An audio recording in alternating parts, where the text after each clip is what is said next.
বিভিন্ন সুযোগ সুবিধার মধ্য দিয়ে দেশের বিভিন্ন রাজ্যের বিনিয়োগকারীদের রাজ্যে এসে বিনিয়োগের জন্য উদ্যোগপতিদের নানাভাবে আহ্বান করা হচ্ছে। সম্প্রতি মুম্বাই সফরকালে রিলায়েন্স কোম্পানির কর্ণধার মুকেশ ধীরুভাই আম্বানি এবং তার পুত্র অনন্ত আম্বানির সাথে সাক্ষাৎ করেছিলেন মুখ্যমন্ত্রী ডক্টর মানিক সাহা। রাজ্যে পর্যটন, রাবার, বাঁশ, আগর, চা, আইটি সহ অন্যান্য বাণিজ্যিক ক্ষেত্রগুলিতে বিনিয়োগের বিভিন্ন দিক নিয়ে আম্বানিদের সঙ্গে বিস্তারিত আলোচনা করেছিলেন মুখ্যমন্ত্রী। রাজ্যে রিলায়েন্স কোম্পানির প্রতিনিধি পাঠাবেন বলে মুখ্যমন্ত্রীকে আশ্বস্ত করেছিলেন মুকেশ আম্বানি।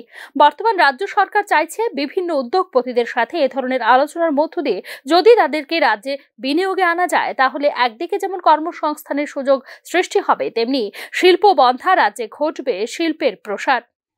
রাজ্যে শিল্প স্থাপনে নানা প্রয়াস চালিয়ে যাচ্ছেন বর্তমান রাজ্য সরকার এবং মুখ্যমন্ত্রী স্বয়ং। সেই লক্ষ্যে মুম্বাইয়ে আয়োজিত বিজনেস সামিটে যোগ দিতে রবিবার মুম্বাই যাচ্ছেন মুখ্যমন্ত্রী ডক্টর মানিক সাহা। মুম্বাইয়ের তাজ হোটেলে এই বিজনেস সামিটে যোগ দেবেন মুখ্যমন্ত্রী। মুম্বাই অনুষ্ঠিত এই বিজনেস সামিটে অংশ নিয়ে বিনিয়োগকারী কিংবা উদ্যোগপতিদের রাজ্যে এসে বিনিয়োগের জন্য আহ্বান জানাবেন মুখ্যমন্ত্রী ডক্টর মানিক সাহা।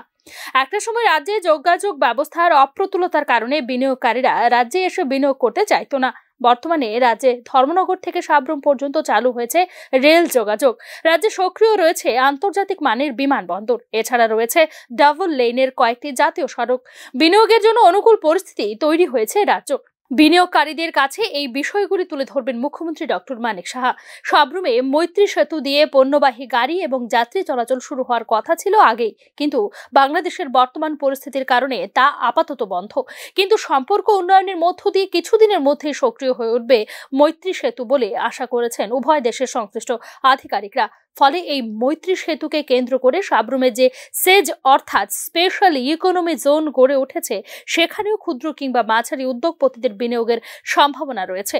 মুম্বাই অনুষ্ঠিত বিজনেস সামিট থেকে ইতিবাচক বিভিন্ন দিক উঠে আসবে বলে আশা ব্যক্ত করেছেন মুখ্যমন্ত্রী doctor Manik Saha. Bureau report, news নাও।